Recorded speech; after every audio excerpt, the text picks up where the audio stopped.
Shwmae, sut ydych chi? Dwi'n gobeithio ydych chi yn iawn. Yn y bore yma, fi'n mynd I goginio fy brecwast. Yn y iaith Cymraeg, mae'r amrywiaeth o'r geiriau ar gyfer y Saesnig poached eggs. Pan oeddwn ni'n ymedrych atyn nhw yn y geiriaduron, roeddwn ni'n dod o hyd ar poachio, P-O-T-S-E-O, sydd yn amlwg yn dod o ddiwrth Saesnig fel benthyg gair. Yn yr ail, fi'n hefyd dod o hyd o'r gair hyferwi, sef H-Y-F-A-R-W-I, hyferwi. A trydydd, dwi'n wedi dod o hyd o goferwi, E-O-F-A-R-W-I.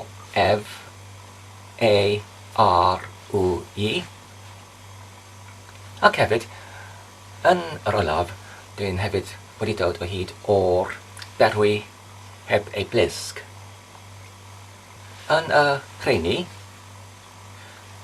dwi'n meddwl fy hoff yn onyn nhw yw'r falle goferwi neu hyferwi, oherwydd mae'r olaf berwi heb ei blisg efallai ychydig gormod o sefyllai, ac hefyd mae'r y gyntaf sef poachio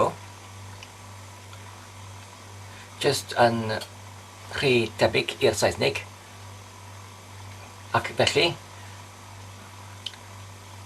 gallai hynny yn achosi I llithro yn ôl i'r meddwl yn Saesnig yn hawdd. Felly, mae'n gwell I mi I clymu at goferwi neu hyferwi. Nawr te I dechrau, mae'r y toast wedi neidio mas o'r toastiwr. Felly fi'n mynd I ehangu yr ymenyn yn gyntaf ar y toast.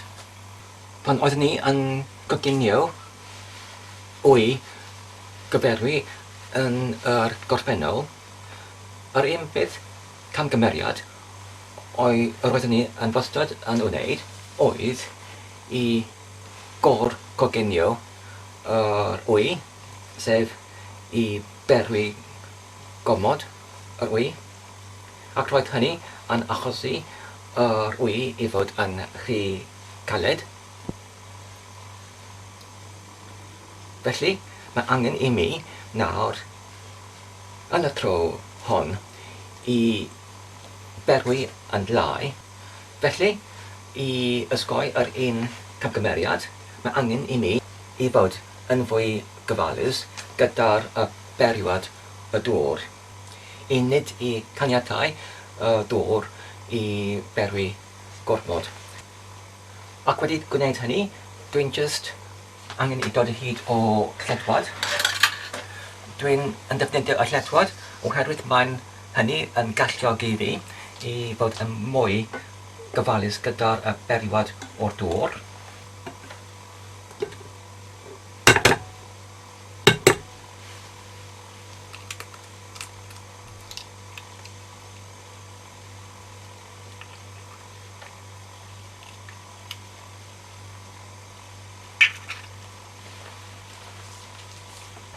Ac wedyn, dwi jyst troi ymlaen y stof pedan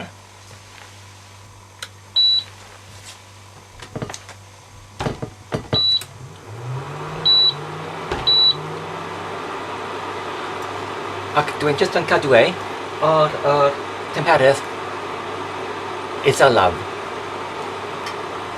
Wedi hynny, dwi jyst yn aros hyd at wy gwyn yn mynd yn gwyn.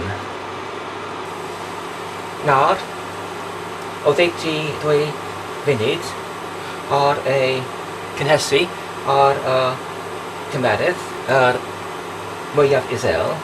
Mae'r cylch wedi ei ffurfio rhwng o gwmpas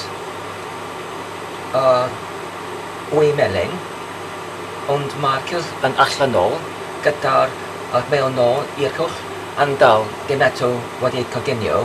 Felly, i gwneud yr cylch mewnol i coginio, fe naw yn troi o gwmpas a lletwad oddi wrth yr ochr i ochr i roi'r dŵr sydd yn poethach i llifo i mewn i'r lletwad,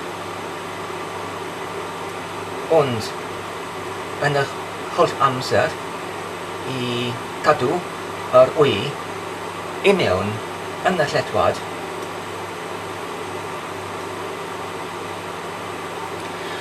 Nawr, yn yr eiliadau olaf, wy'n mynd jyst i berwi yr wy am ychydig i godi y tymerydd o'r wy gyferwi. Jyst am ychydig o eiliadau i osgoi gorferwi yr wy. Hefyd jyst i gwneud yn siwr mae'r wy yn poeth go iawn. Nawr yn araf, dwi'n jyst mynd i caniatáu y dŵr i ddianc.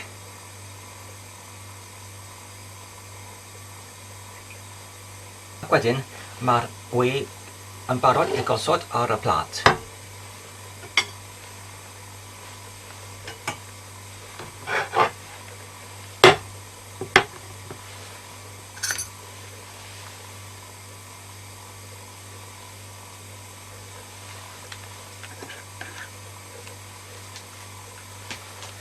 Nawr te, i blasu yr wy, gyferwi neu hyferwi, sut mae e? Mae'r canol yr wy yn meddal,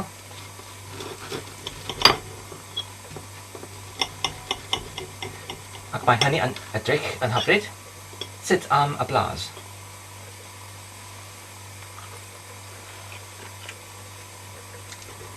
Mae'r blas yn hyfryd, ond dwi'n teimlo does dim yr wy digon poeth. Dwi'n meddwl mae'n gyntaf efallai i codi yr wy oddi wrth y dŵr yn y eiliadau olaf, yn y lletwad, ac wedyn i rhoi y dŵr i berwi go iawn, ac wedyn i gostwng unwaith eto y lletwad yn y dŵr wedi ei berwi i jyst i codi y tymerydd yr wy. Ond mae'r wy yn digon gynnes, ond byddai well i mi i bwyta wy sydd yn ychydig yn fwy poeth. A dyna ni i gyd y gefert naw. Diolch am eich gwylio. Tan y tro nesaf, hwyl.